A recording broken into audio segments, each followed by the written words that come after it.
to the W.B. Mason Yankees postgame. Justin Shackle, Dylan Betances with you. Yankees take it 13-8, I should say, as they complete a 5-1 road trip. And Dylan, we watched that wild third inning in real time. Wacky enough right there. And then as we get further and further removed from this, we dig more and more into the numbers, and it gets even wilder.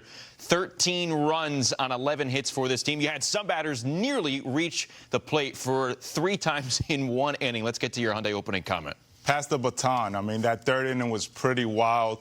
First 12 guys get on via hit or a walk, leading to a 13-run inning.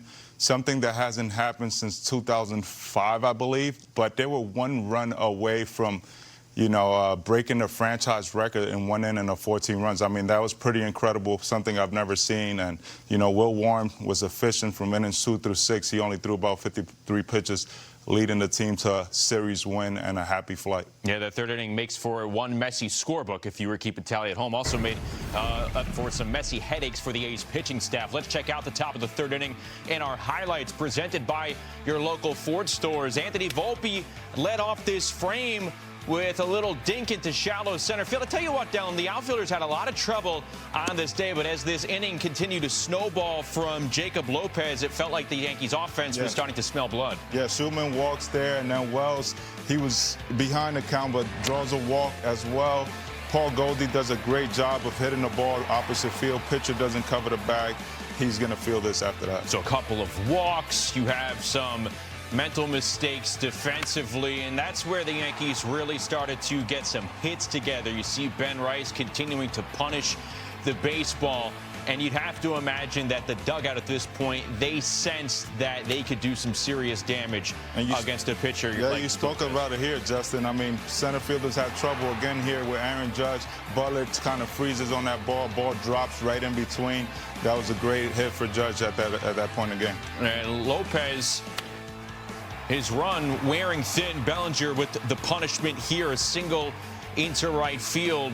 So the runners just keep moving up. They're moving conservatively. Still no outs. That was the most impressive part. Like you mentioned, 12 batters in a row reach base here. Yeah, the line continues. Just pass the baton to the next guy. Caballero walks. Then here comes Grisham. Does a great job on the 0-2 pitch. Breaking ball, and then drives it up the middle. So the Yankees take the lead at this point. I want to get your mindset from the opponent's standpoint here. If you are part of this pitching staff for the A's, what are you thinking right now? I mean, I wouldn't want to be a part of this. I don't think I've ever seen this in my life. I mean, you just don't know what to throw at this point. Everybody that's getting up to the plate is just getting hits after hits after hits. I mean, this is not somebody you want to be in this situation. Yeah, 10-3 at this point, as again they continue to bat around, and this was another significant hit in the inning because that ball with a hard ricochet off the fence for Ben Rice. A triple for Ben Rice. Benny Barrows with his second 3-bagger of the week. In this inning, Dylan, he had a double and a triple, 4 RBIs for Ben Rice. I mean, Benny's always in the middle of something good. And here, I mean, 5, total bases in that inning for him, 4 RBIs. I mean, you got to feel good about yourself there. And they continue to go. Kevin Kelly knocked around in this inning. As you take a look at all the damage done in that top of the third inning, 18 plate appearances, the 11 hits we chronicled, 13 runs total, 4 stolen bases as well, 2 alone from Anthony Volpe. They faced 3 different pitchers and were forced to throw 75 pitches. In the inning itself, 1 frame took 43 minutes. Those 13 runs, 1 shy of the franchise record as the Yankees win this one 13-8. Anthony Volpe in this inning alone, 2 for 2, 2 runs scored, 2 stolen bases as the Yankees go on to win. Volpe was met up with Meredith Marakovitz after the final out was recorded in this one. Anthony, this team trailed by 3 heading into that third inning. You started things off with a single and a stolen base. Did you have any idea what was to come in that inning? No, but I mean, I think so many guys had such great at-bats and just passed the baton, and everyone did their job. So I think, we have a great lineup, and that's what we're capable of. Did your job to the tune of 13 runs. Can you describe what it's like when everybody is indeed passing the baton, what it's like to be a part of an inning like that? Yeah, I mean, it's super contagious. Everyone, I felt like I was grabbing my stuff, getting ready to hit as soon as I came in. So, when we put pressure on the team like that, I feel like big things happen. You look at Ben Rice in that inning. He's been doing it all year long, but a double, a triple, 4 RBI. How do you wrap your head around that? Yeah, I mean, he just hits the ball hard. He has such great at-bats, and that's what he does, so I don't think anyone's surprised. You look at that inning as a whole, 13 runs, 11 hits, 18 plate appearances, 12 without the A's even recording an out. You guys, as an offense, saw 75 pitches in that. What's most impressive out of those numbers to you? I mean, I was on deck to get my 3rd at-bat in 1 inning. So for me personally, that's what I mean, as it was going, I don't think anyone really realized. And then after the fact, I think everyone took a deep breath. Big league first for you, I'm assuming, standing on the on-deck circle for the 3rd time. Yes, definitely. Anthony, congratulations on the win. Thank you, guys. Send it back to you. All right, thank you, Meredith. Let's dive a little deeper into that 3rd inning. It's part of Memorable Moments presented by Prevagen, made for your brain. 13 runs scored for the Yankees in the top of the 3rd, 1 shy of the franchise record for a single inning. 18 plate appearances, the most for this team since April 11th, 1987. And the first 12 batters reaching base, the longest streak in Major League Baseball since 1961. Dellen, you and I were watching this. I think we were counting out loud as the 12 batters came to the plate one after another without recording an out. So that's pretty memorable in of itself. What is the most impressive feat of this 1 inning for you? For me, it's 12 guys getting on. We spoke about that. I mean, that's something that I've never seen. Obviously, there you see in 1961. That's pretty remarkable. And Benny Barrows, he's in the middle of everything. I mean, 4 RBIs, double and a triple in the same inning. I mean, that got to feel really, really good. Well, it's interesting. You look up and down the box score. Didn't score a run in any other inning. Didn't get a hit in any other inning. And all that happened after some adversity earlier at the start of the game for the Yankees. So they answered back in a big way here with that 3rd inning. Nice to see in the series finale. No, yeah, definitely. I mean, that first inning kind of, 3 unearned runs by Will Warren. Grisham, that Sun was giving the center fielders trouble. He kind of stays and waits back on that ball, drops in, couple runs after that. But Will Warren became efficient after that and gave the team a chance. And, the Yankees' bats broke it open in that 3rd inning. Obviously, almost made history tonight, and that was a fun game to watch. Yeah, big day for the offense. We're going to touch on Will Warren's afternoon a little bit later, but when we come back here on the WB Mason Yankees postgame, we're going to hear from the skipper, Aaron Boone, and his reaction after his team's offensive outburst in West Sacramento. That's next on Yes.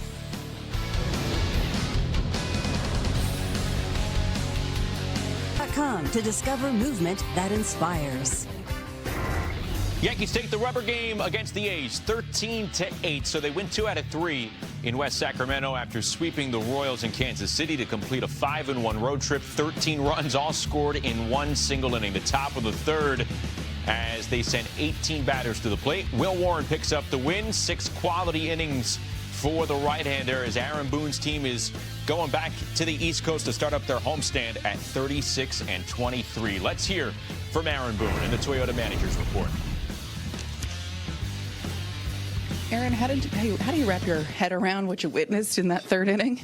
Yeah, 12 in a row, reach base. 12 without recording an out from the A's, 18 total in the inning. Yeah, remarkable. Glad we were able to make it stand up. Obviously, a lot of really good things offensively in that inning, from different walks, different 2-out hits, stolen bases.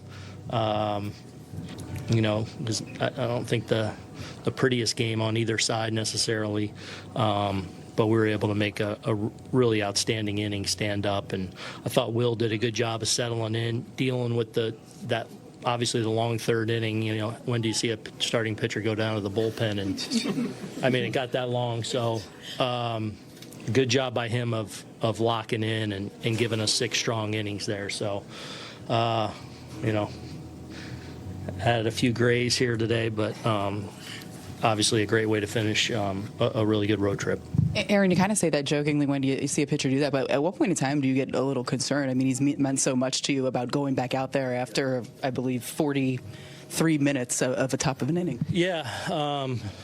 I mean, we started paying attention to it, and we said if they make another change here, then when they make the change, you got to go down and throw a little bit. So he was doing his things in between in the dugout to kind of stay loose on a long inning, ball off the wall and things like that. But obviously kind of unique there to have to go down, but a good job of staying locked in. Volpe started it off. He had 2 singles in that inning, 2 stolen bases, 2 runs scored. When I spoke to him on the field, he said, I was in the on-deck circle for a third time that inning. Have you ever seen anything like that, but a part of anything like that? So actually, it's regional time now. My junior year, I was our leadoff hitter, and I went 0 for 2 with a walk in the first inning. I made both outs and did not get a hit. Walked. So 3 at bats. I made the first and last out and walked in between. So I have seen an inning like that, and I didn't do very well in it. Can you just describe the environment as guys are getting on? I mean, it had been 12 guys step to the plate before the first out. You had mentioned you were the guy to make 2, and it still is stuck with you. So is there just like a feeling there of let's keep it going? I don't want to be the guy to make the out. I don't know about that. I think guys were just locked in of obviously putting really good at bats on. It's a day where they're even a little short, and so you kind of understand what's going on the other side. Like you're thinking, how do you get to the finish line? And they did a good job of that. But in those situations, you want to keep the pressure on, and I thought the guys did that with just, again, at bat quality. And I think a lot of last night's finish, even though we weren't able to finish off, kind of trickles into today. In that they got to stay with guys a little longer, certain guys not available. So that was big. Were you aware of the other craziness of the game, that you guys were no hit the other 8 innings and had 1 base runner, Bellinger walk, raced on a double play? That was your only other base runner the entire game. Yeah, I didn't play in the PCL. Okay. But I feel like I've experienced it a couple times here when it gets hot like this, and then plus then you're never feeling safe just because of how explosive they can be offensively too. So just glad to escape here and get on the bird. At the time, it was a big play where the ball went to center, high sky. Was it just a matter of nobody could see it or communication? Yeah, I think Grish didn't see it initially, so a slow break and then couldn't secure it. You kind of saw it all day, both sides just struggling with the sky here and the sun, a little bit of a breeze. So, it's a challenging place to play, but one you got to figure out. What did the umpire tell you on the play itself? It looks like interference. Yeah, so he had him no interference, which, there's some merit to that if you go to the replay, because my understanding it was more in line if there's no contact, like all we can really challenge is a slide in, and it wasn't that. So, yeah.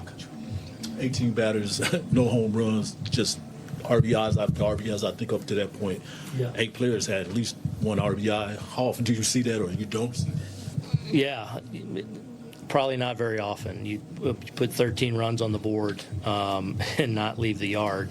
Yeah, that's pretty.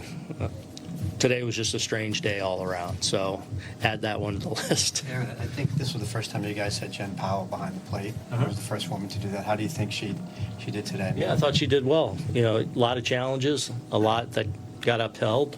Felt there were a lot of calls on the rails, like close ones that both sides challenged a little bit. So seemed good. You might have to find Goldie there. You guys are going for the record for most base runners in a row, and he gets rung up, and it was a ball. It was?